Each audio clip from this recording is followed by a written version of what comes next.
Historia de la filosofía, por Nicolás Abagnano, volumen 2, 178, parte quinta.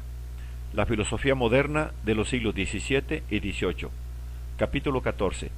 La ilustración alemana. 509. Lessing. La más genial figura de la ilustración alemana es Godofredo Ephraim Lessing, 22 de enero de 1727, 15 de febrero de 1781. Lessing representó poéticamente en sus dramas el ideal de vida del iluminismo, indagó la naturaleza de la poesía y del arte clásico, debatió ampliamente el problema religioso en una serie de escritos breves y fragmentarios, pero extremadamente eficaces, el último y más importante de los cuales es La educación del género humano, de 1780. Su pensamiento, que primeramente se movía en el círculo de las ideas wolfianas, ideístas, se orientó posteriormente a través de la lectura de Chaudhuri hacia Spinoza. Jacobi, en sus cartas sobre la doctrina de Spinoza a Moisés Mendelssohn, 1875, refirió, después de la muerte de Lessing, las palabras que, según se dice, pronunció poco antes de morir y que son probablemente auténticas. Los conceptos ortodoxos de la divinidad no son para mí. Yo no consigo gustarlos. Yo no sé nada más. El uno todo, la inmanencia de Dios en el mundo como el espíritu de su armonía y de su unidad, esta fue la postrera convicción de Lessing, pero fue una convicción que para él no se restringió, como para Spinoza, solo al mundo natural. Se extendió al mundo de la historia, como demuestra su escrito sobre la educación del género humano. Esta obra señala una fase muy significativa de la elaboración que el concepto de historia ha tenido en el iluminismo. A ella llegó Lessing después de largas investigaciones, cuyas primeras fuentes pueden hallarse en Wolff. La concepción de Wolff de que toda actividad humana se dirige a la perfección permite ver en todos los aspectos del hombre un perfeccionamiento incesante que les da un significado nuevo. Y así, Lessing, en un escrito de 1778, sitúa el valor del hombre, más que en la verdad alcanzada, en el esfuerzo por alcanzarla, esfuerzo que pone en movimiento todas sus fuerzas y revela toda la percepción de que es capaz. Y en esta ocasión prorrumpe en las célebres palabras: si Dios tuviese en su diestra toda la verdad y en su izquierda sólo la tendencia hacia la verdad, con la condición de errar eternamente perdido, y me dijera escoge, yo me precipitaría con humildad a su izquierda y le diría: Padre, he elegido. La pura verdad es solamente para ti. ¿En qué consista propiamente el valor de esta tendencia eterna, que es la suerte del hombre individual y la ley de la historia? Fue problema que ocupó largo tiempo a Lessing y que debatió en todos sus escritos teológicos. Leibniz distingue las verdades de razón, que son universales y necesarias, de las verdades de hecho, que son particulares y contingentes. Lessing parte precisamente de esta distinción para preguntarse a cuál de las dos especies de verdad pertenecen las verdades religiosas. Estas se fundan siempre en hechos particulares, como el milagro y la revelación. ¿Cómo pueden tales hechos particulares constituir el fundamento de verdades eternas y universales como son las que la religión enseña? Todos nosotros creemos, dice Lessing, que existió un Alejandro que conquistó todo el Asia en breve tiempo. Pero ¿quién arriesgaría sobre esta creencia alguna cosa de grande y capital importancia cuya pérdida no pudiera ser reparada? ¿Quién abjuraría para siempre, por seguir esta creencia, de todo conocimiento que estuviera en oposición con ella? Yo, ciertamente, no. Los milagros del cristianismo acontecidos muchos siglos ha son para nosotros simples noticias que no tienen nada de milagroso. Pero, aun admitiendo como verdaderas estas noticias, ¿se deriva de ello la verdad eterna del cristianismo? ¿qué tiene que ver el que no sepamos resolver alguna objeción fundada en el testimonio de la Biblia con la obligación de creer alguna cosa que repugne a la razón?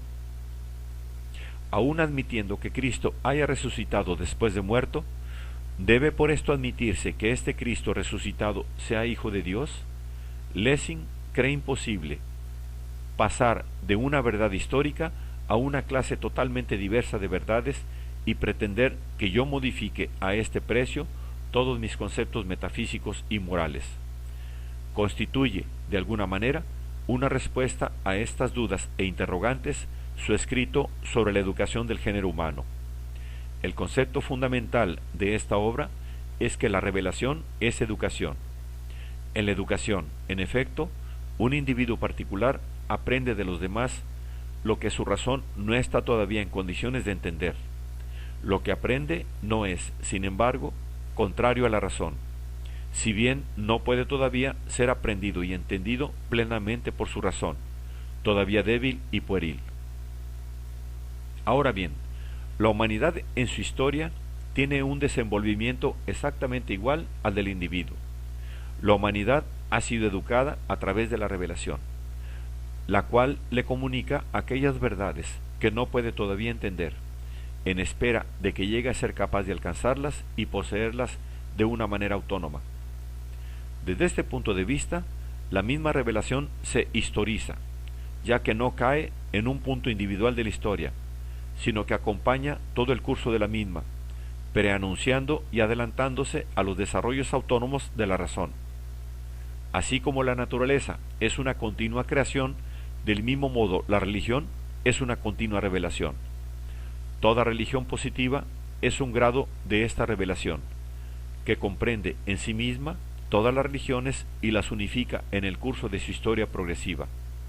La coincidencia total de la revelación con la razón y de la religión positiva con la religión natural es el último término a que está destinada la humanidad por la providencia divina. Puesto que la religión cristiana es la más elevada religión positiva, sus dogmas, la encarnación, la Trinidad, la redención, se transformarán finalmente en verdades de razón, y la razón del cristianismo se aclarará por último como el cristianismo de la razón. Esta doctrina de Lessing, que esclarece en sentido religioso y especulativo la idea de la historia como orden progresivo, que el iluminismo elaboró, debía tener las más amplias resonancias en el período romántico.